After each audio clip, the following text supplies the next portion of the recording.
Live in New Orleans, where the city is now beginning to move forward, and we can tell you in just the last minute, Bourbon Street behind me has just reopened to pedestrians. And I'm Carl Nassman live in Atlanta, Georgia, as the nation begins its long goodbye to the 39th president. We're expecting that funeral procession and the family to arrive behind me shortly. Here in Chicago, a big demonstration taking place despite those cold temperatures here. You can see hundreds of people behind me marching through the streets. They're making their way actually towards Trump Tower. I want to show you first the way, of course, that the city is grieving and mourning the 14 victims of that attack on New Year's Day. You can see here 14 yellow roses. This is just developing at a rally in Pennsylvania. This is a Trump rally where we have heard reports from Reuters that shots have been fired. We heard there from our correspondent, Gary O'Donoghue, that he was able to hear those shots. Bystanders also hearing several shots fired. And I believe we can see that moment now when this all took place. Let's take a look at that. Those 10 electoral college votes here in Wisconsin, plenty enough to put Donald Trump now officially back into the White House on the night of that collision.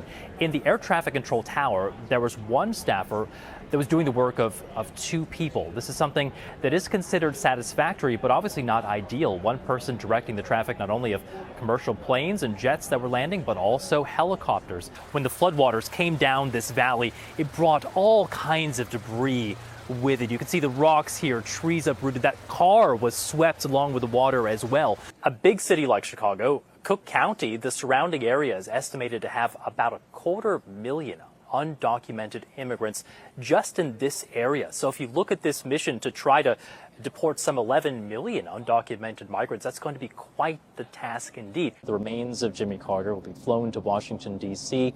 They'll be placed in the Capitol Rotunda there. And then on January 9th, we'll see that national ceremony taking place at the National Cathedral. Lawmakers in attendance, as well as presidents, past, present, and future. We know Donald Trump will be there, the Obamas. But before he died, Jimmy Carter personally requested that his friend and his political ally, Joe Biden, deliver his eulogy at that service. Let me show you exactly where they'll go once they're registered. They're going to head in here. Now, this is the school's auditorium. You can see plenty of room here. They can fit lots of caucus goers. In a word, Katrina, it is cold. This is a water bottle that we left in our car overnight. It's completely frozen through. What was your reaction to what you saw in that debate? And do you think that this could be, as the Donald Trump campaign is hoping, a potential turning point here in the election? There's now a battle brewing between the U.S. and Colombia over President Trump's policies on immigration and deportation. Just the past hour or so, Colombia ordered 25% tariffs on U.S. imports. That's in response to Trump's earlier threats of tariffs, travel bans, and sanctions against Colombia. This all started when Colombia blocked U.S. military deportation flights carrying around 80 migrants from landing in that South American country. Syria's President Bashar al-Assad is facing his biggest crisis in years as rebel groups take control of much of the country's second largest city, Aleppo. Our correspondent Carl Nassman sent this report. The familiar sights and sounds of New Orleans have returned less than 48 hours after an attacker turned the city's streets into a crime scene. In the face of terror, music has become an act of defiance. This is where that attack took place on New Year's Day, and this is Bourbon Street now. New Orleans is a city you can't keep quiet for long. Investigators now say the suspect, Shamsuddin Jabbar, acted alone, driving a vehicle through a crowd of revelers and planting at least 2 explosives nearby. Authorities have given the all clear, but Bourbon Street is filled with fresh security measures, including newly placed barricades guarding against a future attack, but too late to prevent the last one. Everyone is a little bit on edge, I would definitely say, but I think everyone is super appreciative to be here and for everyone to still be out, even though they just went through something so traumatic. But people just want to don't sit in their room. They want to come out. They're trying to enjoy having drinks, trying to forget things, but they have to move on, The community's grief is visible here too. Memorials and shrines to the victims have been appearing along this boulevard.